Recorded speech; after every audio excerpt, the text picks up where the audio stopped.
বন্ধুরা, ভগবান শিবের আশীর্বাদে তার প্রিয় ভক্তরা মৃত্যুর দুয়ার থেকেও ফিরে আসতে পারেন তেমন একটি সত্য ঘটনা হলো মহান শিবভক্ত ছিলেন মৃকণ্ড এবং তার স্ত্রী মরুদ্ভর্তী। সব কিছুই ছিল তাদের জীবনে, শুধু একটিই দুঃখ, কোনো সন্তান ছিল না তাদের। তারা দুজনেই ভগবান শিবের কঠোর তপস্যা করলেন। তপস্যায় তুষ্ট হয়ে স্বয়ং মহাদেব আবির্ভূত হলেন এবং বর চাইতে বললেন। তারা বললেন, ভগবান আপনি তো অন্তর্যামী, এই বিশ্ব ব্রহ্মাণ্ডের কোনো কিছুই আপনার অজানা নয়, যদি কৃপা করে আমাদেরকে সন্তান প্রাপ্তির বর দেন। ভগবান মহাদেব তাদের কাছে একটি কঠিন শর্ত রাখলেন। তোমরা কেমন পুত্র চাও? একজন যে 100 বছর বাঁচবে কিন্তু হবে মূর্খ, নাকি একজন জ্ঞানী পুত্র যার আয়ু মাত্র 16 বছর? ঋষি মৃকণ্ড জ্ঞানী কিন্তু স্বল্পায়ু পুত্রকেই বেছে নিলেন। ভগবানের আশীর্বাদে তাদের পুত্রের জন্ম হলো। পুত্রের নাম রাখা হলো মার্কণ্ডেয়। মার্কণ্ডেয় একজন জ্ঞানী পুত্র, কিন্তু তার আয়ু মাত্র 16 বছর।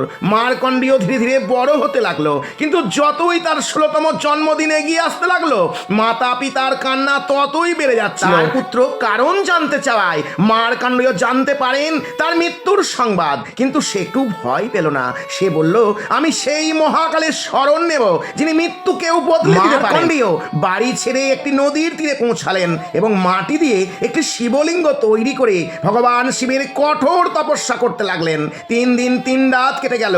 চতুর্থ দিন মার্কণ্ডেয় বয়স পূর্ণ হলো 16 বছর। যমরাজ তার দূতদের পাঠালেন, কিন্তু যমরাজের দূতরা যখন মার্কণ্ডেয়কে স্পর্শ করতে গেল, মার্কণ্ডেয়র ভক্তির তেজে তারা থমকে গেল এবং ভয়ে পালিয়ে গেল।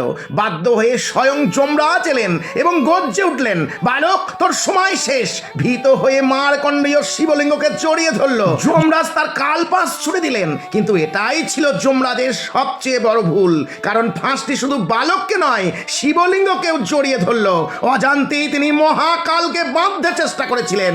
হঠাৎ ভয়ঙ্কর বিস্ফোরণ হলো, শিবলিঙ্গ ফেটে গেল এবং সেখান থেকে আবির্ভূত হলেন স্বয়ং ভগবান মহাকাল। তিনি গর্জে উঠলেন, আমার ভক্তের উপর আঘাত করার সাহস কিভাবে পেলি? মহাদেব এক প্রচন্ড লাথি মারলেন যমরাজের বুকে এবং তার ত্রিশূল দিয়ে সেখানেই যমরাজকে হত্যা করলেন।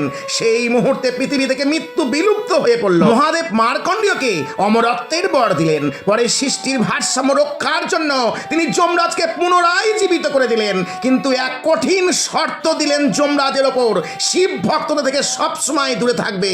যমরাজ তাতেই রাজি হলেন। হর হর মহাদেব।